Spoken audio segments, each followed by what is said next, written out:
अब एलिमेंट्स को लिखते हैं, फिर से अच्छे से लिखते हैं, यहाँ कटिंग बहुत ज्यादा है, अच्छे से यहां पर लिखते हैं। क्या भाई, यहां पर क्या एलिमेंट है?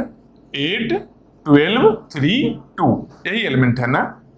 8 12 3 2, 8 12 3 2, 8 12 3 2, 15 19 24, यहां हो गया 15 19 24।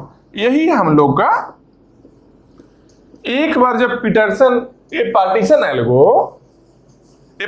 एल्गो जब एक बार इंप्लीमेंट करते हैं यहां पर, तो ऐसा हम लोग को एरे मिला है। ठीक, अब देखते हैं कि ये एरे में क्या कुछ है। पहले जैसा, पहले जो हम लोग का एरे था, पहले क्या था? पहले वाला एरे क्या था? पहले वाला को भी जस्ट ऊपर में लिख लेते हैं। क्या था? 15 12 3, जो ब्लैक से लिखा है 3 19 24 2 8, 19 24 2 8। जो हम लोग का इनिशियल जो था एरे, वो कुछ ऐसा दिख रहा था, ऐसा था। तो 15 है, इसके बाद छोटा नंबर आया, इसके बाद छोटा नंबर आया, फिर बड़ा नंबर आया, कुछ भी रेंडमली आ रहा है। अब इसमें और इसमें क्या डिफरेंस है? ये दोनों में क्या डिफरेंस है? एक बार देखो अच्छे से। एक ऐसा डिफरेंस क्रिएट कर दिया है पार्टीशन एल्गो, जिसके थ्रू हम लोग डिवाइड कर सकते हैं एरे को, क्योंकि डिवाइड स्टेप ही तो है। क्या है? x इक्वल टू क्या लिए थे हम लोग? 15 लिए थे ना। x इक्वल टू 15 लिए थे ना। अब देखो 15 कहां पर है इस एरे में? नया वाला, पहले वाले एरे में क्या है? पहला पोजीशन में 15 है। नया वाला एरे में 15 कहां पर है? देखो 15 15 15 यहां पर है, यहां पर है 15। अब देखो कुछ चेंजिंग लग रहा है क्या? पुराना एरे में और नया एरे में कुछ चेंजिंग लग रहा है क्या? एक चीज ऑब्जर्व क्या करोगे कि 15 से जो राइट में है, जो 15 से ग्रेटर वैल्यू है, देखो 15 के राइट में क्या है? 19 है और 24 है, ग्रेटर वैल्यू है। और 15 से जो लेफ्ट में है वो क्या है? 15 से स्मॉलर वैल्यू है। देखो 8 12 3 2 सब 15 से छोटा है, 15 से स्मॉलर वैल्यू है। और 15 के राइट में जो है 19 24, 15 से ग्रेटर वैल्यू है।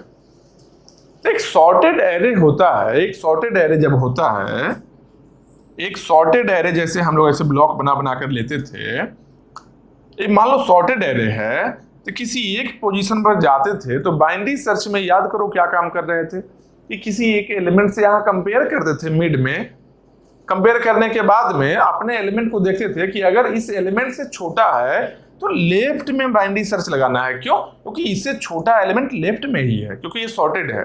और अगर ग्रेटर है मेरा एलिमेंट तो राइट में लगाना है बाइनरी सर्च। क्यों? क्योंकि इसके राइट में ही, इस एलिमेंट के राइट में इससे बड़ा एलिमेंट है। लेफ्ट में कोई छोटा एलिमेंट इससे नहीं है और राइट में इससे कोई बड़ा एलिमेंट, मतलब लेफ्ट में इससे बड़ा एलिमेंट कोई नहीं होगा और राइट में इससे छोटा एलिमेंट कोई नहीं होगा। मतलब कि सॉर्टेड एरे जब होगा, सॉर्टेड होगा, तो सब जितना भी एलिमेंट है सब अपना अपना सही पोजीशन पर होगा। सही पोजीशन का सिंपल मीनिंग होता है यही कि उस पोजीशन से राइट जाएंगे तो उससे बड़ा एलिमेंट मिलना चाहिए, उस पोजीशन से अगर लेफ्ट जाएंगे तो इससे छोटा एलिमेंट मिलना चाहिए। सॉर्टिंग का मीनिंग यही हुआ ना, सॉर्टेड यही हुआ ना। तो यहां पर देखो 15 जो है, 15 अपना सही पोजीशन पर, इसका मतलब हो गया ना। 15 से राइट जाते हैं तो सब ग्रेटर वैल्यू मिलता है, 15 से लेफ्ट आते हैं तो सब स्मॉलर वैल्यू मिलता है। तो ये अपना सही पोजीशन पर चला आया है ना 15। मतलब कि एक बार जब हम लोग ये पार्टीशन एल्गो को इंप्लीमेंट किए, यहां पर एक बार इंप्लीमेंट किए हैं, या फिर बोल सकते हो पास वन अगर इसको नाम दे दिया जाए तो 1 पास में क्या हुआ? एक एलिमेंट को सही पोजीशन पर भेजता है। कौन सा एलिमेंट को? जो पहला एलिमेंट था, जो पहला एलिमेंट था, पहला एलिमेंट है ना 15, पहला एलिमेंट को अपना सही जगह में भेजता है। सही पोजीशन में। तो जो पहला एलिमेंट ले रहे थे ना हम लोग, x equal to A of P, P था पहला पोजीशन, x इक्वल टू 15 किए थे, तो फर्स्ट पोजीशन जो हम लोग चूज कर रहे थे ये कंपेयर करने के लिए, क्योंकि हमेशा इससे ही कंपेयर किए हैं ना, इसको बोलते हैं पाइवोट। एक नाम दिया गया है, इसको बोलते हैं पाइवोट। पाइवोट का मतलब क्या है कि फर्स्ट एलिमेंट को हम लोग ले लेंगे, बना लेंगे पाइवोट, जिससे बार बार कंपेयर करेंगे एलिमेंट। पार्टीशन एल्गो में जिस एलिमेंट से बार बार सब एलिमेंट को कंपेयर करेंगे वही होता है पाइवोट। समझ रहे हो? जिस एलिमेंट से हम लोग बार बार कंपेयर करेंगे बाकी सब एलिमेंट को पार्टीशन करने के लिए, उस एलिमेंट को बोलते हैं पाइवोट। तो बोलो पहला एलिमेंट ही पाइवोट ले सकते हैं क्या? नहीं, पाइवोट कोई और भी ले सकते हैं, लेकिन जो पाइवोट लेंगे उससे ही कंपेयर करना होगा बार बार। जो हम लोग लिखे थे यहां पर a of j less than equal to x, ये जो कंपैरिजन के लिए हम लोग एक स्टेप लिखे थे, जब हम लोग पार्टीशन एल्गो यहां इंप्लीमेंट कर रहे थे, ये स्टेप जो लिखे थे, तो यहां x का जो वैल्यू है वो क्या होगा? वो होगा पाइवोट। अब किसी भी एलिमेंट को पाइवोट ले लो, किसी भी एलिमेंट को पाइवोट ले लो। हम लोग पहला एलिमेंट को ही लेकर चले हैं, हम लोग पहला एलिमेंट को ही पाइवोट बनाए हैं, लेकिन पाइवोट चेंज हो सकता है। हम जिसको चाहेंगे उसको ले सकते हैं। हो सकता है मेरा मन करे हम लास्ट वाले एलिमेंट को ले लेंगे, मेरा मन करे किसी रैंडम एलिमेंट को हम ले लेंगे। लेकिन जिस एलिमेंट को हम लोग पाइवोट लेंगे, एक बात पक्का है कि एक पार्टीशन 1 पास जब करेंगे, पार्टीशन एल्गो का इंप्लीमेंटेशन करेंगे, तो पहला पास के बाद में पाइवोट अपना सही पोजीशन पर होगा। पाइवोट अपना, ये क्या है? पाइवोट यही है ना, 15 नहीं था ना, देखो 15 यहां है ना। पाइवोट अपना राइट पोजीशन पर होगा। पाइवोट है जो राइट पोजीशन में चला जाएगा एक पास करने पर। यही है पार्टीशन एल्गो, और कुछ नहीं है। तो बोलो एक पोजीशन चला गया तो सॉर्टिंग हो गया क्या? नहीं, सॉर्टिंग नहीं हुआ है, लेकिन डिवीजन हो गया है। डिवीजन कैसे हुआ है? इसके लेफ्ट में जो एलिमेंट है इसको अब हम लोग एक पार्ट मान लेंगे, और राइट में जो एलिमेंट्स है सब उसको एक पार्ट मानेंगे। इसको ऐसे ही छोड़ देंगे, इसको यहां पर ही छोड़ देंगे।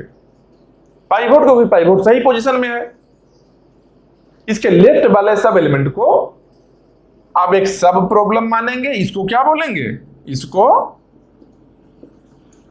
सब प्रॉब्लम लेंगे, और राइट वाले को भी लेंगे एक सब प्रॉब्लम। अब क्या करेंगे? अब फिर से यहां पर पार्टीशन एल्गो लगाएंगे, फिर यहां पर पार्टीशन एल्गो लगाएंगे। एक लेवल जब यहां ऐसा हम लोग को मिला था, इसके बाद यहां पार्टीशन एल्गो लगाए, पहला एलिमेंट को पाइवोट लिए, तो पाइवोट है जो सही पोजीशन में चला गया है, पाइवोट है जो सही पोजीशन में अपना चला गया है। तो अब पाइवोट के लेफ्ट में है जो एक मेरा सब प्रॉब्लम बन गया है, पाइवोट के राइट में एक और सब प्रॉब्लम बन गया है, मतलब डिवीजन हो गया ना। पहले डिवाइड कैसे कर रहे थे? पहले डिवाइड क्या करते थे? i प्लस जे बाई 2, इसका ही फ्लोर वैल्यू लेते थे। मतलब क्या है? 1 प्लस 7 बाई 2, 7 प्लस 1 8, 8 बाई 2 मतलब कि 4 यहां पर मिड पोजीशन लेते, मतलब कि 4 यहां मिड पोजीशन लेते। फिर इसको करते सब प्रॉब्लम बनाते, ये तीनों को सब प्रॉब्लम बनाते, फिर इसको सब प्रॉब्लम बनाते। तो 19 अपना सही पोजीशन में रहता क्या? 19 की देखो, 19 के बाद में छोटा एलिमेंट है ना, नहीं था ना। मतलब कि हम लोग क्विक सॉर्ट में क्या करते हैं? क्विक सॉर्ट में डिवाइड स्टेप में ही हम लोग इस तरीके से डिवीजन करते हैं कि मेरा एक एलिमेंट सही पोजीशन में पहुंच जाए, और जो सही पोजीशन में पहुंचता है उसको पाइवोट बोलते हैं, और वही एलिमेंट पहुंचेगा जो इनिशियली पाइवोट हम लोग मान लेंगे, क्योंकि पाइवोट से ही हर एलिमेंट को कंपेयर करेंगे। तो मान लो फर्स्ट वाले को पाइवोट नहीं लेकर हम ले लिए थर्ड वाले को पाइवोट, तो कैसे कंपेयर करेंगे भाई? तो थर्ड वाले को अगर पाइवोट लेंगे सिंपल जानो कि थर्ड वाले को पाइवोट तो ले लिए हैं, सही है, ले सकते हैं। लेकिन हम लोग क्या करेंगे कि जब पाइवोट इसको ले लिए हैं ना, इसको कॉपी यहां कर लेंगे और यहां वाले एलिमेंट को कॉपी यहां कर लेंगे। मतलब कि पहला पोजीशन से जो भी पाइवोट लिए हैं उसको इंटरचेंज कर लेंगे। 15 यहां चला जाएगा, 3 यहां चला जाएगा, फिर कंपेयर करते रहेंगे। पाइवोट कोई भी ले सकते हैं, पाइवोट किसी भी एलिमेंट को ले सकते हैं, लेकिन जिस एलिमेंट को पाइवोट लिए हैं उसको हम लोग फर्स्ट पोजीशन में लेकर चले आएंगे। कैसे ले आएंगे? पहला पोजीशन से उस पोजीशन जहां पाइवोट है उस पोजीशन के डेटा को, उस पोजीशन के एलिमेंट को इंटरचेंज कर देंगे, स्वैप कर देंगे। अब पहला पोजीशन में मेरा पाइवोट आ गया, अब फिर से ये पार्टीशन एल्गो लगा लेंगे पूरा, क्योंकि पाइवोट सिलेक्शन हो गया। अभी हम लोग क्या किए थे? पहला को ही पाइवोट लिए थे, फर्स्ट वाले को ही पाइवोट लिए थे। अब इसके बाद में कोई और अगर ले लेते हैं तो उसको फर्स्ट पोजीशन में बैठा लेंगे, इंटरचेंज करके, स्वैपिंग करके। मतलब कि पाइवोट सिलेक्शन है जो किसी भी एलिमेंट को कर सकते हैं। अभी हम लोग फर्स्ट को लिए तो पाइवोट सिलेक्शन में टाइम लगा कितना? कांस्टेंट टाइम लगा। पहला जो एलिमेंट है उसी को पाइवोट बना लिए थे, इसमें कितना टाइम लगा है? देखो, कांस्टेंट टाइम लगा है, कांस्टेंट टाइम लगा है ना। लेकिन जब पार्टीशन एल्गो लगाए थे तो कितना टाइम लगा होगा? तो टाइम कैसे देखेंगे? यहां क्या क्या ऑपरेशन किए थे जब पार्टीशन एल्गो लगाए? एक बार तो हम लोग यहां पर एक ऑपरेशन किए थे, एक था कंपैरिजन और दूसरा था स्वैपिंग। दूसरा स्वैपिंग था। स्वैपिंग का मिनिमम वैल्यू 1 था और मैक्सिमम वैल्यू n था। कंपैरिजन का मिनिमम वैल्यू बोलो या मैक्सिमम वैल्यू दोनों ही n-1 था। मतलब कि एक बार अगर टोटल कॉस्ट का हम देखेंगे कि पार्टीशन एल्गो का टोटल कॉस्ट कितना आता है, जितना नंबर ऑफ कंपेयर जितना नंबर ऑफ स्वैपिंग होना चाहिए। तो मान लेते हैं कि स्वैपिंग मिनिमम 1 हुआ है और कंपैरिजन तो n-1 ही होना है, तो इसका मिनिमम वैल्यू क्या हो जाएगा? मिनिमम टाइम कैसे निकलेगा?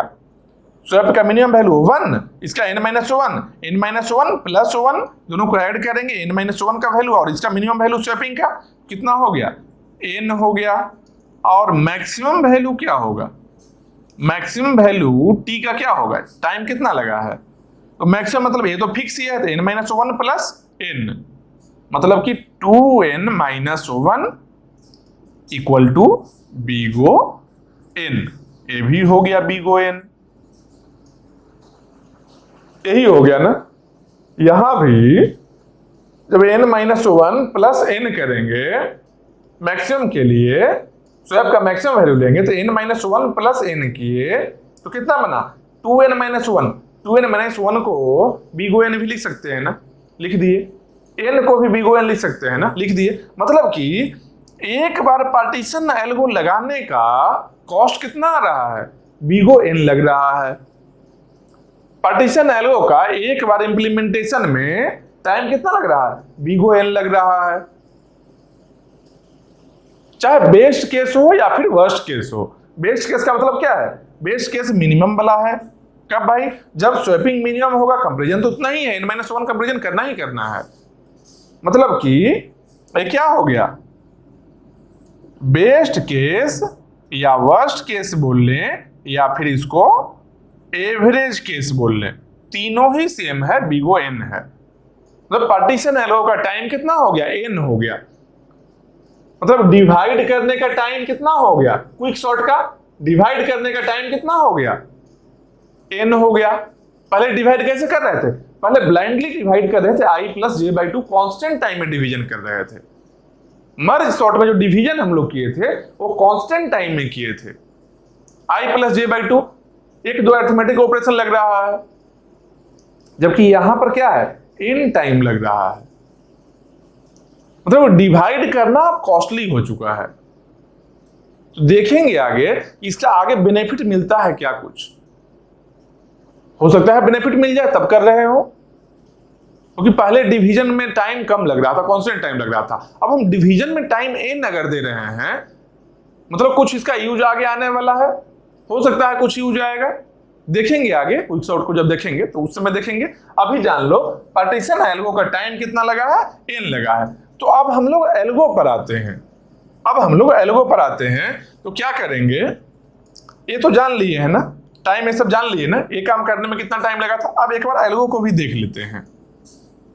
एल्गो लगभग समझ गए हो सबके सब, क्योंकि सेम एल्गो के अकॉर्डिंग ही हम लोग, ये एल्गो का मतलब यही होता है, डिवीजन करने से बेनिफिट क्या होता है कि पहला जो एलिमेंट है या फिर पाइवोट एलिमेंट बोल सकते हैं, पाइवोट एलिमेंट अपना सही पोजीशन पर चला जाता है।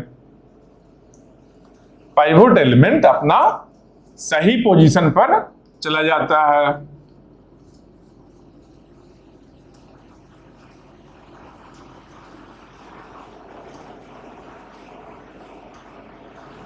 इसका वैल्यू जो है, पहला जो पास किए थे हम लोग मैनुअली कर रहे थे, इसके वैल्यू को वहां लिख लेते हैं।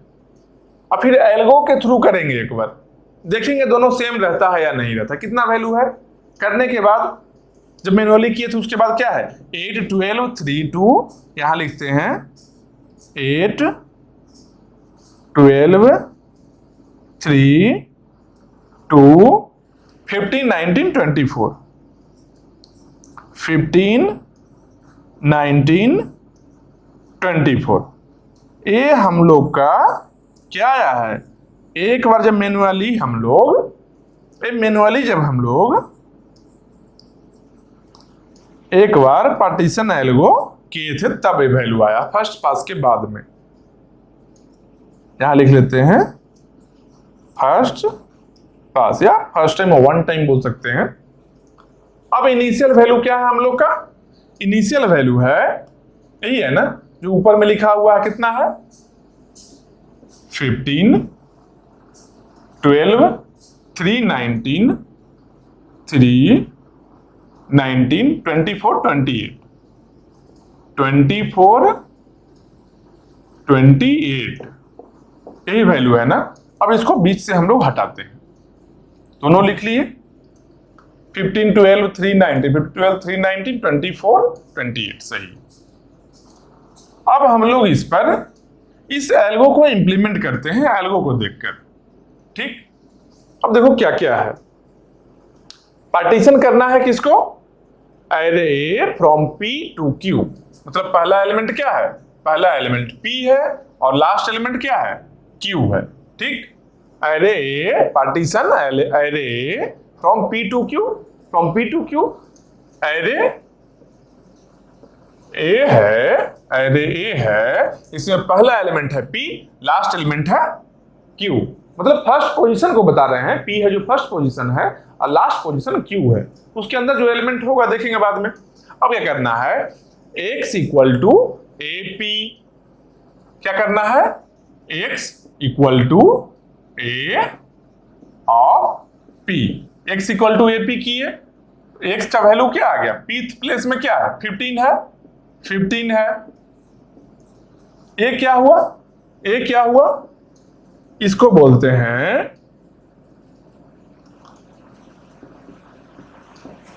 पाइवोट सिलेक्शन, इसको क्या बोलते हैं, पाइवोट सिलेक्शन। पाइवोट को सिलेक्ट कर लिए हम लोग, x इक्वल टू AP करने का मतलब x में जो वैल्यू स्टोर किए हैं और पाइवोट का वैल्यू स्टोर किए हैं। और पाइवोट सिलेक्शन में टाइम कितना लगा है, देखो x इक्वल टू AP पहला एलिमेंट को ही लिए हैं, टाइम कुछ भी नहीं लगा है हम लोग को, कांस्टेंट टाइम लगा है, मतलब कि इसका टाइम लगा है पाइवोट सिलेक्शन का टाइम लगा है बिगो 1, यहां ही लिखते हैं, लेफ्ट में ही लिखते हैं, इस साइड से हटा लेते हैं, सबका टाइम इस साइड में लिखेंगे सारे स्टेप्स का। चलो इसके बाद क्या करेंगे हम लोग, इसके बाद करेंगे I इक्वल टू P करेंगे, मतलब क्या, P जहां है, P का जो वैल्यू है, P क्या है, P एक पोजीशन को बता रहा है, फर्स्ट पोजीशन को बता रहा है, P का जो पोजीशन है वो I में देंगे, मतलब I कहां पर आ जाएगा, I आ गया P के पास में। अब एक फॉर लूप चलाए हैं यहां पर, क्या है भाई, for J equal to P plus one. J कहां पर है, जे को इनिशियलाइज किए हैं फॉर लूप में, क्या है, इसको बोलते हैं इनिशियलाइजेशन, ये बोलते हैं कंडीशन चेकिंग, ये बोलते हैं इंक्रीमेंट। ये जो वैल्यू होता है फॉर लूप का, ये जो वैल्यू होता है फॉर लूप का, इसको बोलते हैं इनिशियलाइजेशन। इसको बोलते हैं क्या,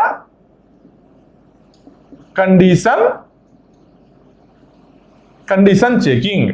इसको क्या बोलते हैं, इसको बोलते हैं इंक्रीमेंट। ठीक, इस लूप में क्या है, for J equal to P plus one, मतलब कि जे के वैल्यू को इनिशियलाइज कर रहे हैं, कितना वैल्यू डाल रहे हैं, पी प्लस वन। पी क्या है, एक पोजीशन को बता रहा है, पी का वैल्यू कितना है, फर्स्ट पोजीशन है तो वन है, मतलब कि one plus one, one plus one कितना हो गया, टू हो गया, मतलब कि जे कहाँ आ गया, जे यहां आ गया। यहां पोजीशन को भी लिख ही लो, यह है फर्स्ट, 3 4 5 6, ये पोजीशन के वैल्यू को भी लिख लिए हम लोग। जे यहां आ गया, उसके बाद क्या करेंगे, J equal to P plus one, J equal to P plus one में जे आ गया है, उसके बाद J less than equal to Q, एक कंडीशन चेकिंग है, जे क्यू से छोटा है या नहीं, जे है 2, क्यू है 6, ऑब्वियसली जे छोटा है, 2 लेस देन 6 है। जब 2 लेस देन 6 है तो इस लूप के अंदर का जो स्टेटमेंट है इसको एग्जीक्यूट करें। कहां से कहां तक, देखो फॉर लूप का यहां से लेकर यहां तक के स्टेटमेंट को इसको एग्जीक्यूट करना है। कैसे, अब इसके अंदर यहां से यहां आए, फिर इसके बाद अंदर चले जाएंगे लूप में, क्या करेंगे, अब फिर से एक यहां कंडीशन चेकिंग है, क्या, if A of J less than equal to X, माने जे में जो वैल्यू है A of J less than equal to X, J में कितना वैल्यू है, जे में वैल्यू है 12, less than equal to 15, X का वैल्यू 15 है, ये कंडीशन सही है क्या, हाँ सही है, 12 लेस देन इक्वल टू 15 है। तो क्या करेंगे, अगर ये सही है तो क्या करेंगे, इफ कंडीशन सही है तो क्या करेंगे, इसके अंदर आएंगे, क्या किए, I equal to I plus one, I यहां है ना, आई को आई प्लस वन करेंगे, मतलब आई को यहां से इंक्रीज करके यहां लेकर जाएंगे, आई को एक पोजीशन इंक्रीज कर लेंगे।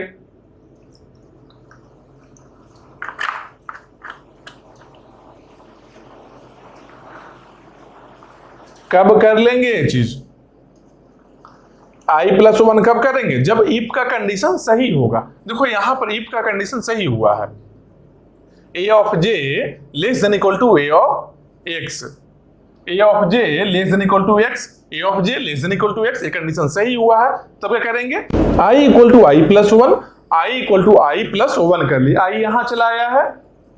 इसके बाद में क्या करेंगे, इसके बाद में क्या करेंगे, swap A of I A of J, तो आई और जे में जो वैल्यू है उसको स्वैप करना है। कैसे, जे भी यहाँ है, आई भी यहाँ है, यहाँ 12 है, तो 12 यहाँ से कट होकर यहाँ पर ही रह गया 12, क्योंकि सेम पोजीशन को ही बता रहा है।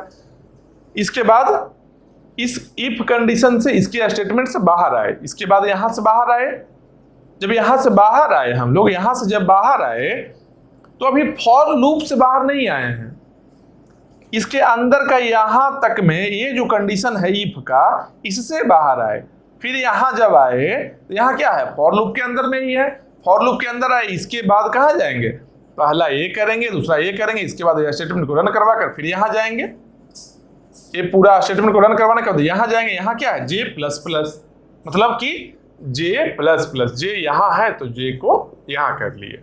ठीक, अब प्लस प्लस करने का फिर से कंडीशन को चेक करेंगे, क्या, J less than equal to Q, J less than equal to Q, J का वैल्यू कितना है 3 है, क्यू का वैल्यू कितना है 6 है, तो 3 लेस देन इक्वल टू 6, हाँ सही है, मतलब ये कंडीशन अभी भी सही हो रहा है। तब इसके अंदर जाएंगे, क्या है, if A of J less than equal to X, तो जे में जो वैल्यू है एक्स के वैल्यू से छोटा है क्या, जे में क्या वैल्यू है, जे में 3 है वैल्यू, तो 3 less than equal to X का वैल्यू कितना है 15, ये सही है क्या, हाँ ये भी सही है। तो जब कंडीशन सही होगा इफ का कंडीशन, तो क्या करेंगे, अंदर जाएंगे, क्या है, I equal to I plus one, I को यहां से प्लस वन करेंगे, मतलब यहां चला गया अगला पोजीशन में, फिर क्या करेंगे, swap A of I A of J, swap A of I A of J, तो क्या करेंगे, स्वैपिंग करेंगे किसको, आई और जे को, आई यहाँ है जे भी यहाँ है, मतलब कि इस एलिमेंट को कट करके यहां पर ही लिख देंगे क्योंकि सेम पोजीशन को बता रहा है। ठीक, उसके बाद फिर से इफ के स्टेटमेंट से बाहर आए, हम लोग फॉर लूप में चले गए। फॉर लूप में गए तो क्या हुआ, यहां पर इंक्रीमेंट किया गया इसके बाद में जे प्लस प्लस, जे यहां है ना, जे को यहां से जे प्लस प्लस कर दिए। समझ लो, कोड को रन करवा दें, कोड के फ्लो को समझ लो, जो पहले मैनुअली कर रहे थे वही कोड के अकॉर्डिंग अब कर रहे हैं। समझ रहे हो बात को। तो देखो जे यहां चला आया है, अब क्या करेंगे, इसके बाद कंडीशन चेकिंग करेंगे, क्या J less than equal to Q, J का वैल्यू 4 है, क्यू का वैल्यू 6 है, 4 लेस देन इक्वल टू 6, सही बात है भाई, 4 लेस है 6 से, मतलब कि J less than equal to Q भी सही है। तो इसके बाद कहां आएंगे, इसके बाद इसके अंदर आएंगे, क्या है, इफ एक कंपेरिजन और करेंगे, क्या इफ कंडीशन में A of J less than equal to X, A of J कितना है, 19 है, 19 लेस देन इक्वल टू कितना, एक्स, एक्स है, एक्स का वैल्यू कितना है 15, 19 15 से छोटा है क्या, नहीं है, ये कंडीशन हो गया फॉल्स। तो जब कंडीशन फॉल्स हो जाएगा ये, तो इफ का कंडीशन जब फॉल्स हुआ तो इसके स्टेटमेंट में जाएंगे क्या, नहीं जाएंगे। जब सही होगा इफ का कंडीशन तब इस स्टेटमेंट को एग्जीक्यूट करेंगे, ये दोनों स्टेटमेंट को। जब फॉल्स हो गया तो सीधा इफ का कंडीशन फॉल्स हो गया, फिर से वापस यहां इसके अंदर आए ही नहीं हम लोग, इफ का कंडीशन फॉल्स हुआ, फिर से वापस जाएंगे, वापस गए तो क्या किए, जे प्लस प्लस, फिर से जे प्लस प्लस, जे अब यहां चला आया, जे यहां है जो यहां चला आया है, जे यहां चला, फिर क्या करेंगे, कंडीशन चेकिंग यहां पर करेंगे, फॉर लूप का कंडीशन चेक करेंगे, क्या है, J less than equal to Q, J का वैल्यू 5 है, क्यू का वैल्यू 6 है, 5 लेस देन इक्वल टू 6, सही बात है, 5 वैल्यू छोटा है, मतलब कि एक कंडीशन फिर से सही हुआ। फिर अंदर आएंगे, क्या करेंगे, if A of J less than equal to X, A of J कितना है, ए ऑफ जे है 24, मतलब कि 24 लेस देन इक्वल टू कितना, एक्स, एक्स कितना है 15 है, तो 24 लेस देन इक्वल टू 15 है क्या, नहीं, ये गलत हो गया। मतलब इफ का फिर से कंडीशन जो है, इफ का जो कंडीशन है वो गलत हो गया। तो इफ के अंदर में नहीं जाएंगे हम लोग, इफ के बाहर आएंगे, इफ के जैसे ही बाहर आए, देखो इसके बाहर जब आएंगे, इसके यहां से इसके बाहर आ गए, अंदर गए ही नहीं, तो फिर से फॉर लूप के यहां पर चल जाएंगे।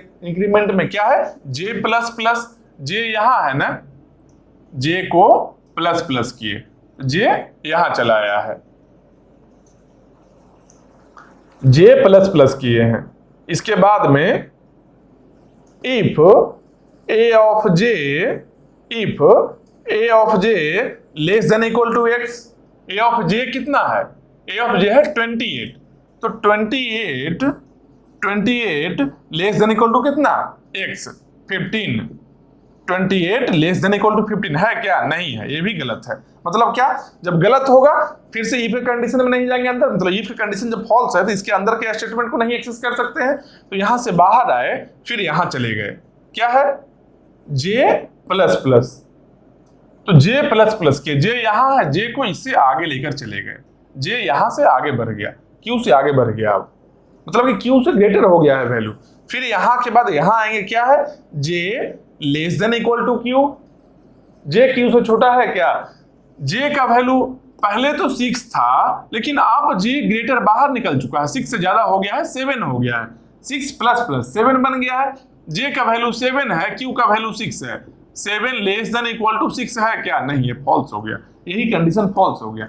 जब ये कंडीशन फॉल्स हो गया, क्या करते हैं हम लोग, फॉर लूप का कंडीशन जब फॉल्स हो जाए कंडीशन चेकिंग में, तो क्या करेंगे, फॉर लूप से ही बाहर आ जाएंगे।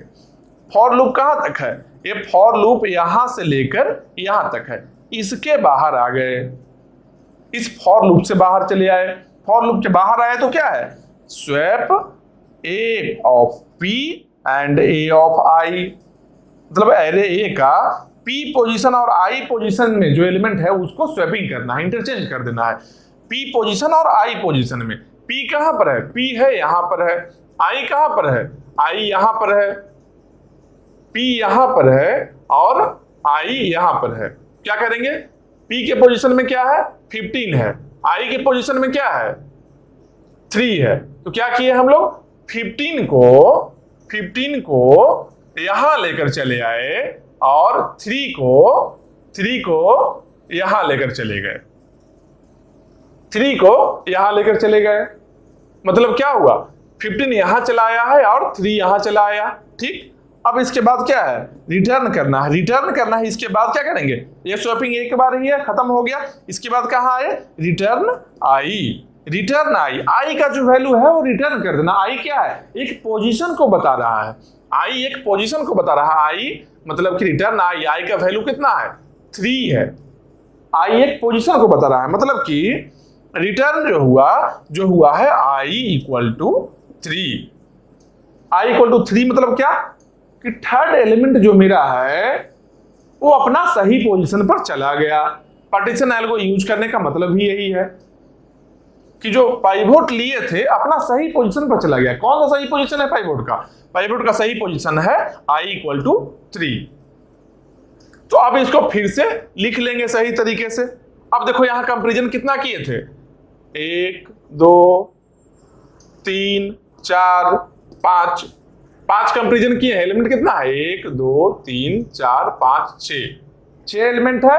5 कंपैरिजन किए हैं, मतलब n-1 कंपैरिजन किए हैं। स्वैप कितना बार किए हैं, स्वैपिंग कहाँ किए थे, एक यहां पर आपस में स्वैपिंग किए, एक यहां पर स्वैपिंग किए, एक लास्ट में स्वैपिंग किए हैं इस एलिमेंट को। ठीक, अब इसको सही से लिख लेते हैं कि नया जो हम लोग का एलिमेंट आया है, ऑर्डर आया है, वो कैसा दिख रहा है। ठीक, इसको हटाते हैं,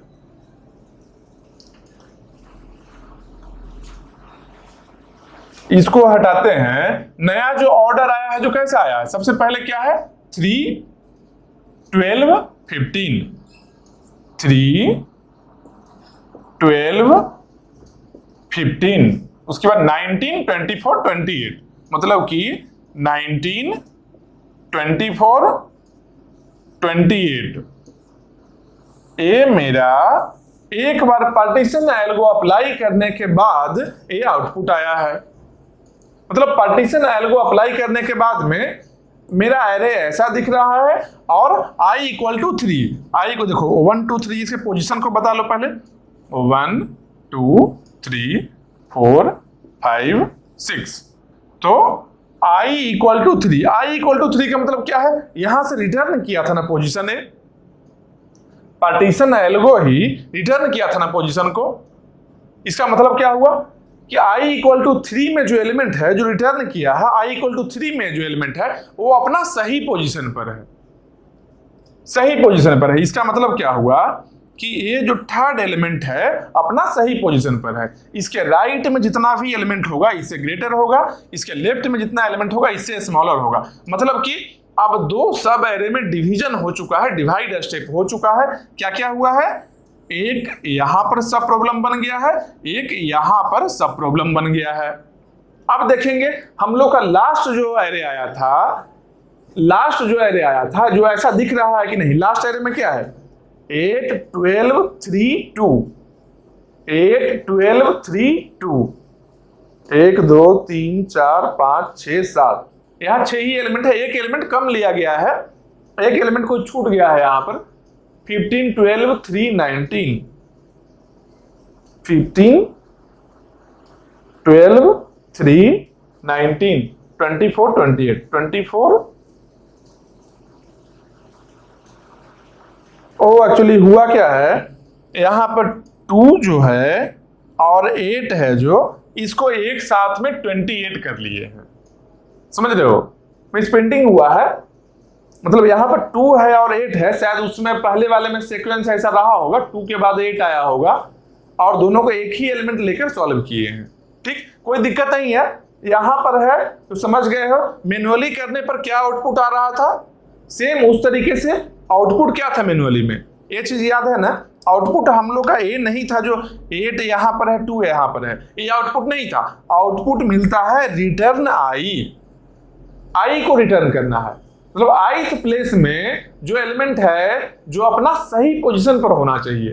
तो यहां पर जो मैन्युअली आया था आउटपुट में, ये आया था 15, क्योंकि पहला एलिमेंट तो 15 यहां पर भी था, 15 अपना सही पोजीशन पे था। देखो 15 से राइट में जाएंगे ग्रेटर एलिमेंट है, लेफ्ट में जाएंगे इससे लेस एलिमेंट है, 8 12 3 2 लेस एलिमेंट था। सेम यहां भी ऐसे ही हुआ है, 15 के राइट में जाएंगे इससे ग्रेटर है एलिमेंट, 15 के लेफ्ट में जाएंगे इससे स्मॉलर है एलिमेंट।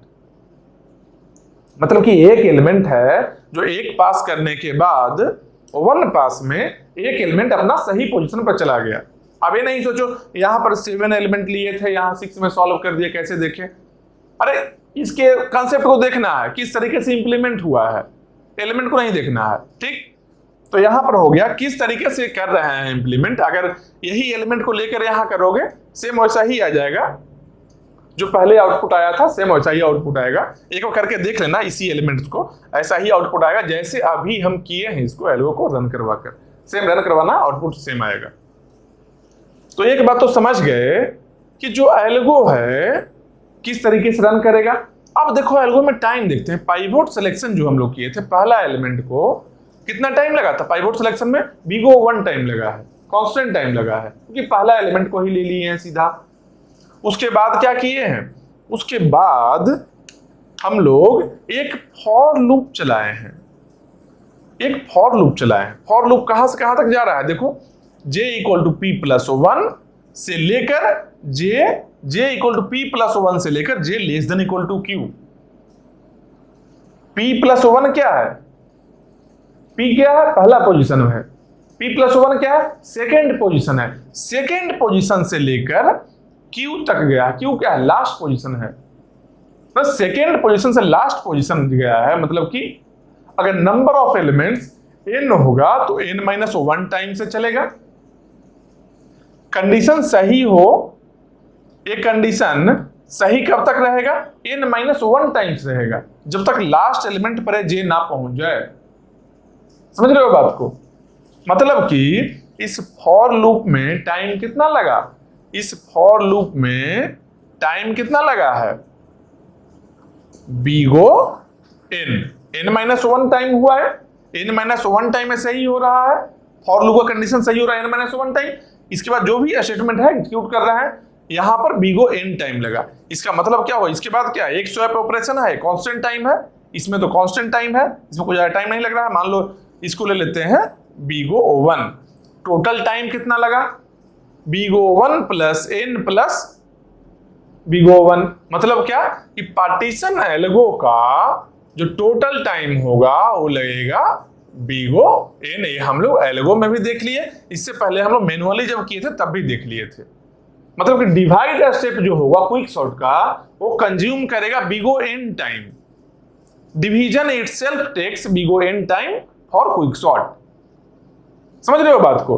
तो पार्टीशन एल्गो जो है बिगो n टाइम में रन करता है, जो है क्या? जो डिवाइड स्टेप है क्विक सॉर्ट का। समझ रहे हो बात को? अब क्या करेंगे? अब जो एलिमेंट बच गया है ए और ए, दो सब एरे बन गया है। एक सब एरे ए है, एक सब एरे ए है। दोनों सब एरे में जब क्या करेंगे हम लोग? इसमें फिर से पार्टीशन एल्गो लगाएंगे, सेम एल्गो को यहां पर लगाएंगे, यहां लगाएंगे। देखो आगे क्या होता है, एक बार लगा कर देख लेते हैं। पार्टीशन एल्गो है ना, p यहां फिक्स होगा ना, पहला एलिमेंट यहां है, लास्ट एलिमेंट q यहां पर है, यहां पर क्या है? p है, यहां पर क्या है? q है, यहां i होगा, यहां पर j होगा। इसे जस्ट अगला एलिमेंट में j होगा। x इक्वल टू कितना होगा? पहला एलिमेंट क्या? 3। x इक्वल टू 3 हो गया। तो क्या करेंगे? j में जो एलिमेंट है उसको x से कंपेयर करेंगे। j में क्या है? 12 है। 12 less than equal to 3, 12 less than equal to 3 नहीं, गलत है। तो क्या करेंगे? j प्लस प्लस करेंगे, j बाहर चला जाएगा, q के बाहर चला जाएगा। मतलब क्या हुआ? इंड हो जाएगा। तो p और i में जो एलिमेंट है उसको स्वैप कर देते। सबसे last step swap a of p a of i। तो p और i क्या है? p और i एक ही जगह है। स्वैपिंग करने के बाद भी 3 यहां पर ही रह गया, 3 यहां से यहां ही रह गया। मतलब कि इसका आउटपुट क्या बन गया? इसका आउटपुट 3 और 12 आ गया पहला वाला में, फर्स्ट वाला में। अगर रिटर्न आई कहते हैं तो रिटर्न आई जब इसका आएगा, पार्टीशन एल्गो का रिटर्न आई अगर इस वाले में यूज किए हैं तो आई का वैल्यू आया 1। मतलब कि फर्स्ट पोजीशन है जो सही है। फर्स्ट के लेफ्ट में कोई एलिमेंट है क्या? है ही नहीं। इसके राइट में कोई एलिमेंट है क्या? एक ही एलिमेंट है। तो जब एक ही एलिमेंट है, ये सही पोजीशन पर है, मतलब कि एक एलिमेंट तो स्मॉल प्रॉब्लम होता है ना, स्मॉल प्रॉब्लम है ना। डायरेक्ट इसी को रिटर्न करेंगे, मतलब कि 3 सही पोजीशन में चला आया है, 12 भी सही पोजीशन में चला आया, क्योंकि स्मॉल प्रॉब्लम हो गया है। 15 पहले से ही सही पोजीशन में था। उसके बाद हम लोग अप्लाई करेंगे, यहां पर भी ये जो पास होगा, यहां पर जो सेकंड पास करेंगे पार्टीशन एल्गो का, क्या करेंगे, यहां भी अप्लाई होगा, यहां भी अप्लाई होगा। क्यों अप्लाई हो रहा है? क्योंकि यहां क्विक शॉर्ट लगाए हैं, यहां भी क्विक शॉर्ट लगाए हैं। रिकर्सिव प्रोग्राम है ना, पहले पूरा में एक बार क्विक शॉर्ट लगाए, तब एक पास में एक एलिमेंट को सही पोजीशन पर पहुंचा दिया। जब दूसरे बार में दो सब प्रॉब्लम है, दोनों में क्विक शॉर्ट लगाएंगे। क्विक शॉट लगाने का मतलब पहला स्टेप डिवाइड स्टेप ही होता है, तो डिवाइड इसको हम कर लिए।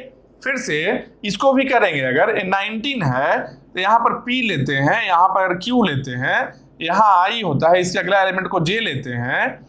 यहाँ पर X का वैल्यू क्या हो जाएगा, 19 हो जाएगा। तो J का वैल्यू देखेंगे, J less than equal to 19, नहीं गलत है, फॉल्स है। तो क्या करेंगे, J को इंक्रीमेंट कर देंगे। फिर से देखेंगे J less than equal to 19, नहीं ये भी गलत है। तो J less than equal to 19 ये भी गलत है, मतलब कि J फिर से इंक्रीज होगा, फिर से फॉर लूप इंड हो जाएगा। J खत्म हुआ, Q से ग्रेटर हुआ, फॉर लूप इंड हुआ। फॉर लूप जब इंड हो रहा है क्या करते हैं, swap A of P and A of I। P भी यहाँ है, I भी यहाँ है, इसको ही स्वैप कर लिए। 19 यहाँ से यहाँ ही रह गया, तो I का वैल्यू को रिटर्न करना है, I के वैल्यू को रिटर्न करना है। I कितना है, I का वैल्यू है 4, मतलब फोर्थ पोजीशन में जो एलिमेंट है वो अपना सही पोजीशन पर है। ठीक, ये स्वैपिंग करने के बाद A of P A of I करने के बाद में I रिटर्न किया, तो ith पोजीशन में एलिमेंट सही पोजीशन पर है। ith पोजीशन में एलिमेंट क्या है, 19 है, मतलब कि 19 भी अपने सही पोजीशन में चला आया है। अब 19 के लेफ्ट में कितना एलिमेंट है, एक भी एलिमेंट नहीं है। देखो ये जो सब प्रॉब्लम है इतना ही था ना, 19 से ही नहीं स्टार्ट था, तो 19 सही पोजीशन में, मतलब इसके लेफ्ट में कोई एलिमेंट नहीं है, राइट में 2 एलिमेंट है, राइट में 2 एलिमेंट है। फिर अगला बार जब अगला पास होगा क्विक शॉट लगाएंगे, तो ये सब तो पहले से ही सॉर्टेड हो चुका है। क्विक शॉट लगाएंगे, एक जो एलिमेंट यहाँ बचा हुआ था उसको स्मॉल प्रॉब्लम सॉल्व करते हुए फिर यहाँ पर जब जाएंगे, फिर से पार्टीशन एल्गो यहाँ अप्लाई करेंगे। सेम 24 28 है, इस तरीके से ये आएगा। तो पहला एलिमेंट जो रहेगा यहाँ पर फिर से सॉर्टेड होगा, मतलब फिफ्थ पोजीशन में एलिमेंट है जो कितना 24 है, ये सॉर्टेड हो जाएगा। लास्ट में एक एलिमेंट बचेगा 28, जो कि स्मॉल प्रॉब्लम बनेगा। देखो एरे सॉर्ट हो गया ना, एरे सॉर्ट हो गया ना, बस यही चीज करना है क्विक सॉर्ट में। डिवाइड स्टेप में पार्टीशन एल्गो लगाएंगे। अब बाकी का क्विक सॉर्ट का पूरे कोड को हम लोग नेक्स्ट क्लास में देखेंगे। डिवाइड हम लोग जान गए हैं कि पार्टीशन एल्गो के थ्रू होता है। पार्टीशन एल्गो क्या है हम लोग अच्छे से जान लिए हैं। कितना नंबर ऑफ कंपैरिजन होगा, यहाँ जो कॉस्ट आ रहा है पार्टीशन एल्गो में, जो किससे आ रहा है, कॉस्ट आ रहा है, जो मेनली डिसाइड कर रहा है नंबर ऑफ कंपैरिजन से। नंबर ऑफ कंपैरिजन पर डिपेंड कर रहा है पार्टीशन एल्गो का कॉस्ट, क्योंकि स्वैपिंग है जो मिनिमम 1 होता है, मैक्सिमम n होता है, लेकिन कंपैरिजन हमेशा ही इक्वल है n-1 के। n-1 टाइम्स ये फॉर लूप रन करेगा, जितना बार रन करेगा ये कंपैरिजन होना ही होना है। ये for loop n times n-1 times run करेगा, क्योंकि सेकेंड से लास्ट एलिमेंट जाना है इसको। ये कंपैरिजन इफ वाला हमेशा ही करेंगे। नंबर ऑफ कंपैरिजन सेम है, n-1 है, मतलब कि इस पर ही टाइम डिपेंड कर रहा है। तो पार्टीशन एल्गो का टाइम हो गया है बिग O N। कंपैरिजन कैसे हो रहा है, स्वैपिंग कैसे हो रहा है, वो सब चीज देख लिए हैं। अब हम लोग नेक्स्ट क्लास में क्विक सॉर्ट का एक्चुअल कोड लिखेंगे। एक तरह से क्विक सॉर्ट हम लोग मैनुअली देख भी लिए हैं। क्विक सॉर्ट कैसे काम करेगा, पहले पूरे में क्विक सॉर्ट लगाएंगे, फिर इसको पार्टीशन एल्गो से डिवाइड करेंगे, फिर जो सब प्रॉब्लम है उसमें क्विक सॉर्ट लगाएंगे, फिर उसमें पार्टीशन एल्गो लगाते जाएंगे, सब प्रॉब्लम में यही काम करेंगे। तो नेक्स्ट क्लास में डिटेल में हम लोग क्विक सॉर्ट का कोड को देखेंगे। क्विक सॉर्ट के कोड में अब ये पार्टीशन एल्गो नहीं लिखेंगे, वहां पर क्या लिखेंगे, बस पार्टीशन स्टेप, एक पार्टीशन लिख देंगे, बस यही स्टेप लिखेंगे, पार्टीशन APQ, बस काम खत्म। यहाँ पार्टीशन APQ, यहाँ लिखेंगे m इक्वल टू, यहाँ लिखेंगे m इक्वल टू क्या, पार्टीशन APQ। इसका मतलब क्या कर देंगे कि पार्टीशन कर रहे हैं अरे फ्रॉम P टू Q, इसका जो आउटपुट है जो m में आकर स्टोर हो जाए, किसमें, m में आके स्टोर हो जाए। m में आकर स्टोर कौन होगा, पार्टीशन एल्गो है, उसका आउटपुट। इसका आउटपुट क्या मिलता है, एक पोजीशन मिलता है हम लोग का, पाइवोट का पोजीशन मिलता है। जब पाइवोट अपना सही जगह चला जाता है। मतलब कि एम पोजीशन हम लोग को एक पोजीशन है जो एम मिल जाएगा जो कि सही पोजीशन होगा, पाइवोट का पोजीशन होगा, मतलब कि वो अपना सही पोजीशन, उसके लेफ्ट में सब लेसर एलिमेंट होगा, स्मॉलर एलिमेंट होगा, राइट में ग्रेटर एलिमेंट होगा। ठीक, तो हम लोग एम के वैल्यू को देख लेंगे और पहला जो हम लोग क्विक शॉट लगाएंगे, पहला जो क्विक शॉट करेंगे, क्या करेंगे? क्विक शॉट कैसे करेंगे? A P Q, array from P to Q quick sort एक बार यूज कर रहे हैं। उसके बाद नेक्स्ट स्टेप में यहां पर क्या करेंगे? M equal to partition A P Q. M हम लोग को मिल गया, डिवाइड स्टेप हो गया ये। Quick sort A P Q में क्विक शॉट जब किए ए पी क्यू तो M equal to partition A P Q किए, इसके बाद में ये क्या हुआ? डिवाइड स्टेप हम लोग का हो गया। तो डिवाइड कर लिए। अब डिवाइड कहां से किए हैं? एम से किए हैं हम लोग। जब एम पर डिवीजन हो गया है, एम अपना सही पोजीशन में है, तो इसके आगे का रिकर्सिव कॉल कैसे हो? डिवाइड के बाद क्या होता है? डिवाइड के बाद कनकर स्टेप आता है। तो कनकर स्टेप में क्या करेंगे? क्विक शॉट ऑफ, ऐसे लिखेंगे क्विक शॉट क्या? अरे ए कहां से कहां तक हो रहा है? अरे ए में कहां से कहां तक हो रहा है? From position P up to position कहां तक? m-1, क्योंकि m पोजीशन जो है वो तो सही पोजीशन है। जो m पोजीशन है ये तो सही पोजीशन है ना। तो मतलब कि अरे ये फ्रॉम p टू m, या फिर m-1 कर लेंगे, इसको m-1 करेंगे। क्यों? m है जो सही पोजीशन है। तो अरे A from p to m-1 हो गया। एक क्विक शॉट यहां लगाए सब प्रॉब्लम में। उसके बाद एक और क्विक शॉट यूज करेंगे, कहां से? अरे ए कहां से स्टार्ट होगा? ए स्टार्ट होगा m+1 से लेकर कहां तक? q तक जाएगा। समझ रहे हो बात को? मतलब कि ये पहले एक बार क्विक शॉट यूज किए, array A from p to q, उसके बाद हम लोग किए m equal to partition A P Q, एक पार्टीशन किए। यहां ए है जो पार्टीशन करने के बाद एक वैल्यू हम लोग को रिटर्न किया है। वो वैल्यू क्या है? पाइवोट का पोजीशन रिटर्न किया है। तो पाइवोट के पोजीशन जब रिटर्न किया है तो एम में हम लोग का पाइवोट का पोजीशन है। अब पाइवोट के पोजीशन से क्या किए हम लोग कि ये जान लिए हैं कि पाइवोट का पोजीशन है जो अपना सही पोजीशन पर है। मतलब क्या? पाइवोट के लेफ्ट में जो एलिमेंट है पाइवोट से लेस एलिमेंट है, पाइवोट के राइट में जो एलिमेंट है पाइवोट से ग्रेटर एलिमेंट है। तो यहां पर क्या हुआ कि जब पोजीशन हम लोग को डिफाइन हो गया है डिवाइड करने के लिए, तो क्या करेंगे? एम से जस्ट पहले, जस्ट पिछला एलिमेंट जो एम से है, ये स्टार्टिंग एलिमेंट p है और m से पहले क्या है? m-1 है। तो p से m-1 तक के एलिमेंट में फिर से एक बार क्विक शॉट लगाएंगे और m से जस्ट अगला जो एलिमेंट है, मतलब क्या है? m+1 है। तो क्विक शॉट में m+1 एलिमेंट से लेकर q एलिमेंट से जाएं। q क्या है? लास्ट पोजीशन को बता रहा है। तो m+1 से लास्ट पोजीशन तक जाएंगे और क्विक शॉट लगा लिए। मतलब कि पहले क्विक शॉट में हम लोग डिवाइड किए हैं, उसके बाद लेफ्ट सब प्रॉब्लम के लिए एक बार क्विक शॉट यूज किए, फिर राइट सब प्रॉब्लम के लिए एक बार क्विक शॉट यूज किए हैं। इसके बाद क्या करेंगे? ये हम लोग का क्या हो जाता है? इसको बोलते हैं कनकर स्टेप। यही होता है ना। m इक्वल टू पार्टीशन क्या हो गया? डिवाइड स्टेप हो गया। मतलब कि हम लोग डिवाइड करना जान गए और कनकर करना जान गए। तो डिवाइड भी समझ गए हैं और कनकर भी समझ गए हैं। इसके बाद का स्टेप क्या होगा? डिवाइड एंड कनकर में क्या क्या होता है? डिवाइड करना, कनकर करना सब। इससे पहले क्या होगा? इससे पहले रहा होगा क्या? इससे पहले रहा होगा P इक्वल टू Q है क्या? यही हो सकता है ना। स्मॉल के लिए। किसके लिए होगा? स्मॉल के लिए। मान लो एक ही एलिमेंट है, एक एलिमेंट है तो क्या होगा? P इक्वल टू Q, पहला position equal to last position. यही होगा ना, मतलब P इक्वल टू क्यू। जब स्मॉल प्रॉब्लम हम लोग देख लिए, अगर P इक्वल टू क्यू है, एक ही है, तो क्या करेंगे, रिटर्न कर देंगे किसका वैल्यू, A ऑफ P का value, A of P return करें, एक ही एलिमेंट है उसको रिटर्न कर लिए, हो गया। जब एक से ज्यादा एलिमेंट है इसके इल्स पार्ट में इफ स्मॉल, तब तो सही है। इल्स पार्ट में कहा जाएंगे, अगर प्रॉब्लम बिगर है स्मॉल नहीं है तो क्विक सॉर्ट पहले लगाए।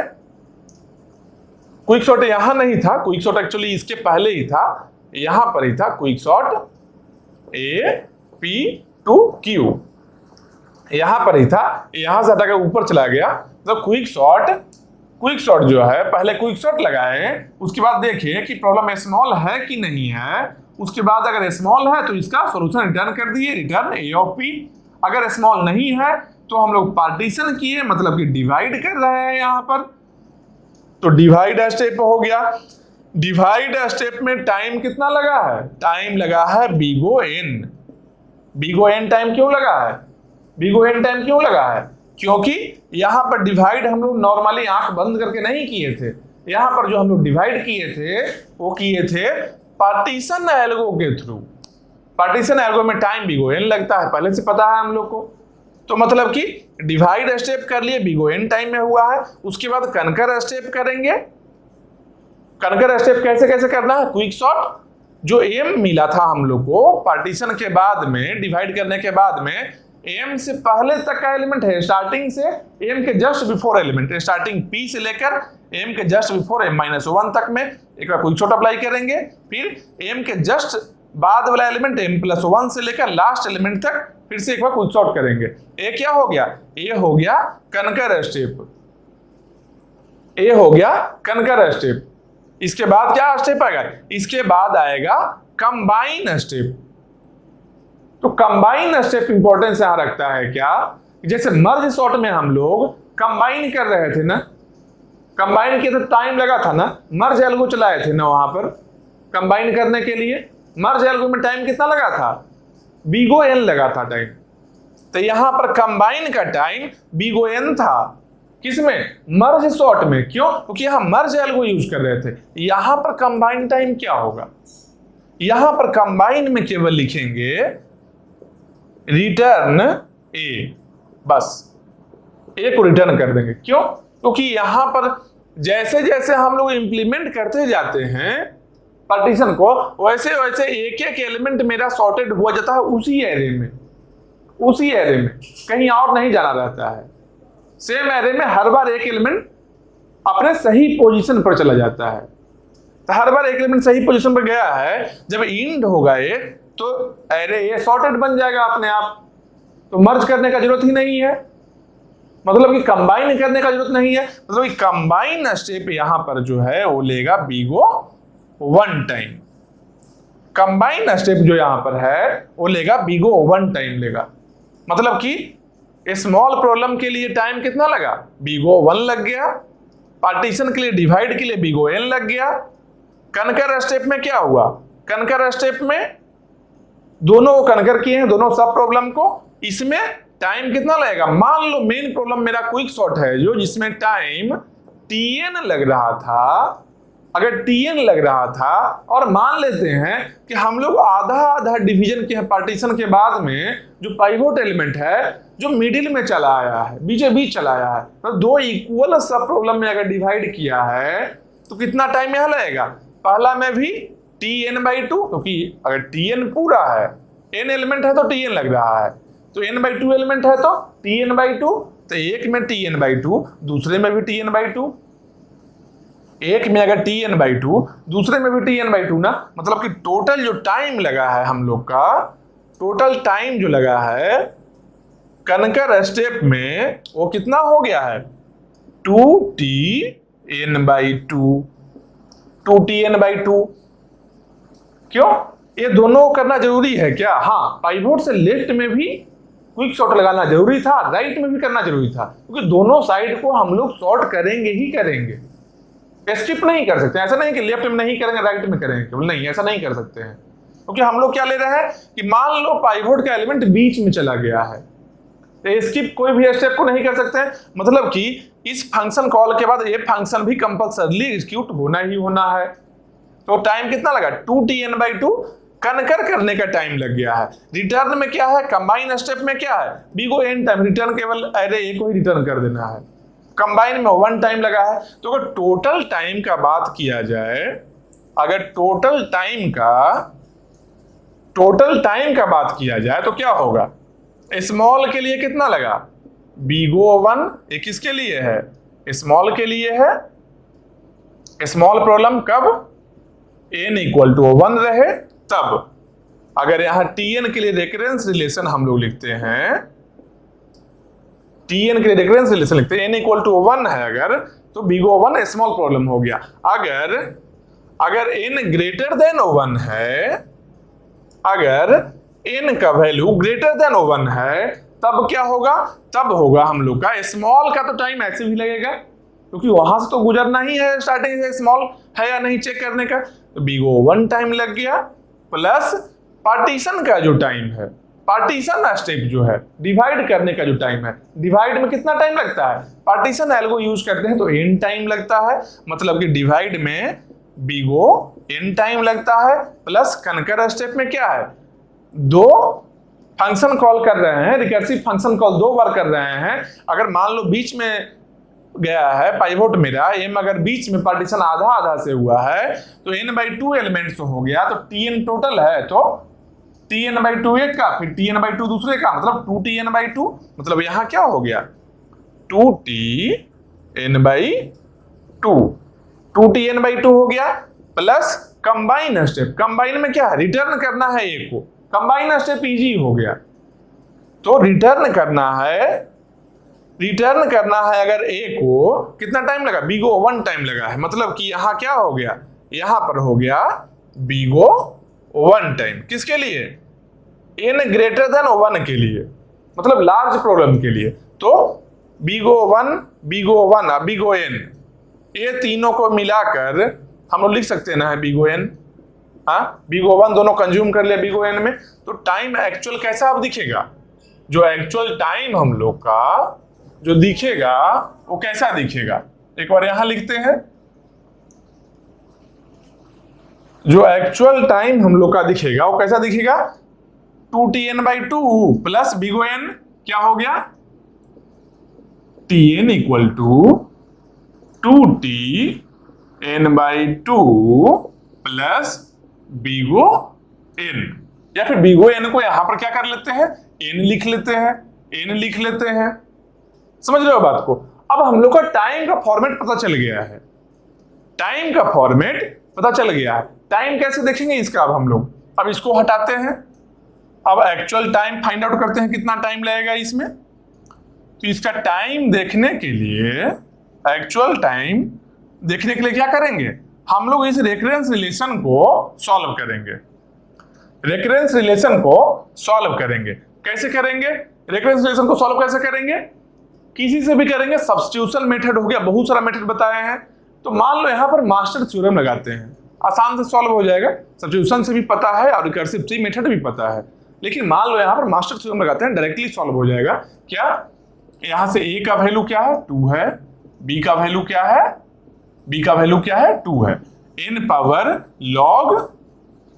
लॉग a का वैल्यू 2, बेस b का वैल्यू कितना है, b का वैल्यू भी 2 है, बेस b, ये कितना वैल्यू आ गया, n power log a base b log 2 base 2, number और बेस सेम है, मतलब कि 1 हो गया, इसका वैल्यू 1 हो गया, n power 1 equal to n आ गया है, ठीक। और फंक्शन का वैल्यू क्या है, देखो फंक्शन का वैल्यू क्या है, फंक्शन क्या है, n है। तो अगर फंक्शन और n power log a base b same हो जाए, क्या करेंगे, अगर फंक्शन और ये दोनों सेम होता है तो क्या करते हैं, लॉग टाइम्स मल्टीप्लाई कर देते हैं फंक्शन में, मतलब कि क्या हो गया, tn क्या हो गया, लॉग टाइम्स मल्टीप्लाई करेंगे फंक्शन में, फंक्शन क्या है, n है ना, तो n log n, ये हम लोग का मिल गया, किसका, क्विक सॉर्ट का टाइम मिल गया है, ये हम लोग का क्विक सॉर्ट का टाइम मिल गया है, n log n, यहां पर बिगो भी लगा लेंगे, बिगो n log n, ये हम लोग का टाइम मिल गया है। ये किस केस के लिए है, कौन सा केस के लिए? मानकर चले हैं कि बीच बीच में डिवाइड कर रहा है, पाइवोट है जो एकदम मिडिल में गया है, तब ये टाइम लगा है। मान लो एक साइड में चला जाए तो टाइम कितना लगेगा, दूसरे साइड में चला जाए तो टाइम कितना लगेगा। इसका प्रॉपर एनालिसिस है जो एक बेसिक समझ गए ना कैसे टाइम मिल रहा, इसका प्रॉपर एनालिसिस है जो नेक्स्ट क्लास में हम लोग क्या करेंगे, क्विक सॉर्ट के कोड को लिखेंगे, क्विक सॉर्ट के पूरे कोड को लिखेंगे, पूरे कोड को लिखकर यही काम अच्छे से करेंगे। सब केस को देखेंगे कि ये कौन सा केस है, बेस्ट केस है या वर्स्ट केस है या एवरेज केस है, तीनों केस को एनालाइज करेंगे। जो भी केस रहे, अगर बेस्ट केस होगा तो मिनिमम में होगा, वर्स्ट केस होगा तो मैक्सिमम में होगा। तो हम लोग देखेंगे। केवल एक चीज यहां ध्यान दो, क्विक सॉर्ट जब कर रहे हैं तो जब बार बार बोल रहे हैं हम क्या बोले कि यहां डिवाइड स्टेप में पार्टीशन एल्गो का यूज किए हैं। पार्टीशन एल्गो टाइम कंज्यूम कर लिया है बिग O N, जबकि पहले जो हम लोग डिवाइड कर रहे थे वो कांस्टेंट टाइम में कर रहे थे। कांस्टेंट टाइम कितना था? 1 था। तो डिवाइड करने में टाइम ज्यादा दिए हैं, इसका मतलब कहीं ना कहीं यूज आया होगा। तो कहां पर यूज आया था? कंबाइंड टाइम यहां कांस्टेंट हो गया, कंबाइंड टाइम कांस्टेंट हो गया। पहले डिवाइड में अगर टाइम एक्स्ट्रा हम देते हैं तो कंबाइन करने का टाइम कम गया है, जबकि मर्ज सॉर्ट में ब्लाइंडली डिवाइड कर दिए थे, सीधा i+j/2 किए थे। तो कंबाइन में एक हम लोग को अलग से मर्ज एल्गो रन करना पड़ा था जिसका टाइम कॉम्प्लेक्सिटी था बिग O N। मतलब कि उस समय पहले हम लोग ब्लाइंडली डिवाइड कर लिए तो बाद में हम लोग को कंबाइन स्टेप में टाइम देना पड़ गया, और अभी पहले अगर डिवाइड में टाइम दे दिए तो मर्ज वाले जो कंबाइन स्टेप है उसमें टाइम बच गया। सिंपल लाइफ भी ऐसा ही चलता है, लाइफ भी ऐसा ही चलता है। अगर अभी पढ़ लोगे तो बाद में नहीं पढ़ना पड़ेगा, और अगर अभी नहीं पढ़ोगे तो बाद में पढ़ना पड़ेगा। एक बार तो करना होगा लाइफ में। सिंपल मीनिंग है लाइफ में एक बार हार्डवर्क करना ही होगा। हम लोग हार्डवर्क ही किए हैं ना। जो काम 1 टाइम में कांस्टेंट टाइम में हो रहा था डिवाइड स्टेप, उसको हम लोग बिग O N टाइम में किए हैं। बताओ, कांस्टेंट टाइम लगता, एक स्टेप लगता, उसके लिए एक एल्गो हम लोग लिख लिए। तो हार्डवर्क पहले कर लिए, जब पहले किए हार्डवर्क तो लास्ट में हार्डवर्क नहीं करना पड़ा है, लास्ट में आसान है, स्मूथ चल रहा था। रिटर्न ए कर लिए, इससे स्मूथ और क्या हो सकता है, रिटर्न कर लिए हैं कंबाइन स्टेप में।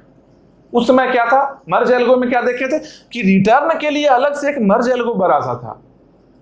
तो या तो अभी करो या बाद में करो, कभी ना कभी तो करना होगा। समझ रहे हो बात को? इसलिए जो लोग कॉलेज में हो, जो लोग कॉलेज स्टूडेंट हो, अभी कॉलेज में टाइम है, बहुत अच्छा टाइम है। कॉलेज एक तरह का हनीमून पीरियड बोला जाता है। क्यों? वहां उतना वर्डन नहीं होता है। वर्डन ऐसे दिखने में लग रहा होगा कि असाइनमेंट है, ये काम है, एग्जाम है, ये है, वो सब कुछ है, फिर भी पढ़ाई करने का टाइम ज्यादा रहता है वहां पर, क्योंकि प्रेशर नहीं होता है, किसी तरह का प्रेशर नहीं होता। घर में क्या बोलोगे, अभी कॉलेज है, सोसाइटी भी कुछ नहीं बोलेगा, ना तो फैमिली वाले बोलेंगे ना तो सोसाइटी बोलने जा रहा है। अभी फ्री हो, इसलिए अभी कॉलेज टाइम में इसको पढ़ लोगे अच्छे से हार्डवर्क करके तो क्या होगा, कंप्यूटर साइंस से हो तुम, और आईटी कंपनी कितना है पता है ना, बेंगलोर और हैदराबाद में मतलब हर घर में आईटी कंपनी मिलेगा, हर घर में आईटी कंपनी मिल जाएगा। समझ रहे हो बात को? मतलब कि और कोई ब्रांच के लिए थोड़ा टफ भी हो सकता है जॉब लेना, आईटीसीएस वाले को लेना टफ नहीं है। बस नॉलेज होना चाहिए। नॉलेज का मतलब क्या है, जो ब्रांच पेपर है उसका नॉलेज होना चाहिए। गेट में जो सब्जेक्ट है सब इंपॉर्टेंस ही रखता है, तो गेट का सब्जेक्ट जैसे एल्गो है, एल्गो क्या है, बेसिक चीज है। अगर आईटीसीएस से हो तो एल्गो आना ही आना चाहिए, इसलिए ये सब चीज को स्किप नहीं कर सकते हो। अगर इसको स्किप कर दोगे फिर बात वही रहेगा, फॉर्म आते जाएगा, फॉर्म भरते जाओगे, एग्जाम का रिजल्ट देखते जाओगे, ये प्रोसेस चलते जाएगा, फिर ये प्रोसेस आगे चलते जाएगा, रिपीटेशन होगा यही काम का। अगर इस चीज को पढ़ लोगे, एल्गो और डेटा स्ट्रक्चर सबसे ज्यादा इंपॉर्टेंस रखता है। सीएसआईटी का मतलब ही है कि एल्गो आना चाहिए। एल्गो नहीं आता तो बाकी काम तो कोई भी कर लेगा, कोई भी ब्रांच का देख लो, सिविल हो, मैकेनिकल हो, कोई भी ब्रांच अगर ले लो तो बाकी काम कोडिंग ये सब तो कोई भी कर सकता है। कोडिंग क्या है, ट्रांसलेशन है ना, कोडिंग क्या है? ट्रांसलेशन ही तो है। ट्रांसलेट कोई भी कर लेगा, लेकिन एल्गो का नॉलेज सबको नहीं होता है। इसीलिए अच्छे से जो भी चीज बताते हैं बहुत टाइम देकर इजी वे में बताते हैं, उसको समझ लो। एक बार अच्छे से समझ लोगे, बहुत लॉन्ग लास्टिंग रहेगा, बहुत दिन तक चलेगा वो। यहां देख लिए ना, यही काम हुआ ना।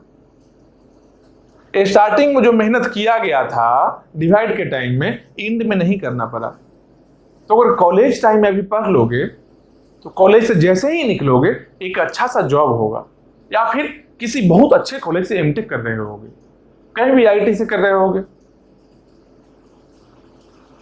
गेट के थ्रू फॉरेन यूनिवर्सिटी में भी जा सकते हो। गेट के थ्रू केवल इंडिया में ही एडमिशन नहीं मिलता है, फॉरेन यूनिवर्सिटी में भी एडमिशन मिलता है। एक एनयूएस है, नेशनल यूनिवर्सिटी ऑफ सिंगापुर, वहां पर मिलता है। जर्मनी में यूनिवर्सिटी है, वहां पर मिलता है, गेट के थ्रू मिलता है, गेट रैंक के थ्रू मिलता है। कुछ नहीं होगा, मान लो गेट अच्छा स्कोर नहीं कर पाए हो, अगर नॉलेज होगा गेट के सब्जेक्ट्स का, तुम किसी भी आईटी कंपनी में जाकर इंटरव्यू दोगे ना, वो इंटरव्यू क्लियर होगा, क्योंकि तुम कंसेप्चुअली स्ट्रांग हो, कंसेप्ट आता है। बाकी ट्रेनिंग देकर कैसे काम करवाना है वो कंपनी करवा लेगा। ट्रेनिंग इसके लिए ही होता है। ट्रेनिंग का मतलब क्या है कि थ्योरेटिकल नॉलेज है, प्रैक्टिकल नॉलेज नहीं है, तो थ्योरी को कैसे इंप्लीमेंट करवाना है, कंपनी यही काम करता है। जो थ्योरेटिकल नॉलेज है उसको एक्चुअली इंप्लीमेंट करवाना सिखाता है, मतलब कि प्रैक्टिकली कन्वर्ट करता है उस चीज को कि कैसे काम होगा इस पर, जो नॉलेज है थ्योरी का। इसलिए कंसेप्ट तो पता होना चाहिए ना। थ्योरी भी अगर नहीं है तो कंपनी कभी भी थ्योरी नहीं सिखाने जा रहा है। तो थ्योरी को क्यों सिखाएगा वो? सीखा हुआ स्टूडेंट को ही लेगा वो, जिसको नॉलेज है पहले से थ्योरी का उसको सिखाएगा, क्योंकि उसके पास रिस्क है ना कि मान लो थ्योरी नहीं जानता, अगर थ्योरी इसको सिखाना चाहेंगे हो सकता है ना सीखे, टाइम नहीं दे सही से, नहीं पढ़ाई करे सही से, कोई कॉलेज टाइम में तो नहीं किया है, तभी नॉलेज नहीं है। इसलिए जान लो, जो लोग कॉलेज में हो वो बहुत अच्छे से पढ़ो, ताकि बाद में मेहनत नहीं करना पड़े, लाइफ बहुत ही स्मूथ बन जाए, आराम से प्लेसमेंट मिलेगा, कैंपसिंग के टाइम में आराम से अच्छे जगह सेटल हो जाओगे। और जो लोग कॉलेज के बाद ड्रॉप करके पढ़ रहे हो उनके लिए और भी इंपॉर्टेंस रखता है क्या कि आप तो एक्स्ट्रा टाइम दे रहे हो। 4 साल बीटेक करने के बाद में एक्स्ट्रा टाइम दे रहे हो, अब नहीं तो कब, ये एक्स्ट्रा टाइम है ना। घर वाले इतना पैसा खर्च करके पढ़ाई करने के लिए भेजे हैं, एक बार और टाइम दिए हैं कि कुछ अच्छा कर लो। अगर नहीं पढ़ोगे तो क्या होगा? फिर से वही जॉब में जाना होगा जो जॉब छोड़कर आए थे। या तो कुछ लोग ऐसे होंगे, कोई कंपनी ज्वाइन कर लिए होंगे 4th ईयर के बाद में, वहां कुछ दिन काम किए हो, ज्यादा मेहनत का काम लगा है, छोड़कर चले आए हो। या फिर कुछ लोग ज्वाइन ही नहीं किए होंगे, ये सोचकर कि नहीं करेंगे तो अच्छा जॉब ही करेंगे। या कुछ ऐसे भी लोग होंगे जिनको अनफॉर्चुनेटली जॉब नहीं मिला होगा, किसी ऐसे कॉलेज में होंगे जहां पर कंपनी नहीं आती है ज्यादा। तो सबके लिए इंपॉर्टेंस क्या है कि ड्रॉप किए हो तो हर चीज को समझो। जो भी चीज छोटा चीज बताएंगे, बताते समय में स्लोली इसलिए ही बताते हैं कि हर छोटा चीज को किस सीक्वेंस में बताना है जिससे पढ़ने वाले को समझ में आ जाए हर चीज, इसलिए स्लोली बताते हैं। एक चीज को फास्ट भी बता सकते हैं। क्विक शॉर्ट क्या है? आधे घंटे में क्वेश्चन को सॉल्व करके खत्म कर देंगे, आधा घंटा लगेगा बस, बहुत टाइम आधा घंटा बता रहे हैं। एक क्वेश्चन को सॉल्व करेंगे आधा घंटा में ओवर हो जाएगा, लेकिन ओवर नहीं करते हैं। क्वेश्चन को बताते हैं, एल्गो के थ्रू पूरा कंसेप्ट को बताते हैं, प्रॉपर एनालिसिस करते हैं। एनालिसिस इसलिए करते हैं कि इससे रिलेटेड कहीं भी क्वेश्चन आ जाए, अगर कहीं इंटरव्यू में अगर पूछ दिया जाए कि क्विक शॉर्ट क्या है, जो चीज बताए हैं अगर ये पूरा चीज को बता दोगे इंटरव्यू में ना, डायरेक्ट जॉब देगा। हो सकता है कॉफी भी ऑफर करे। इसलिए अच्छे से पढ़ो, टाइम देकर पढ़ो। मेरा काम क्या है? मेरा काम अच्छे से पढ़ाना है, हर कंसेप्ट को क्लियर करना है, और तुम लोग का काम है उसको समझना टाइम देकर। तो नेक्स्ट क्लास में मिलते हैं, और सीरियस नहीं होना, टेंशन नहीं लेना है, पढ़ना है आराम से। ठीक, चलो फिर।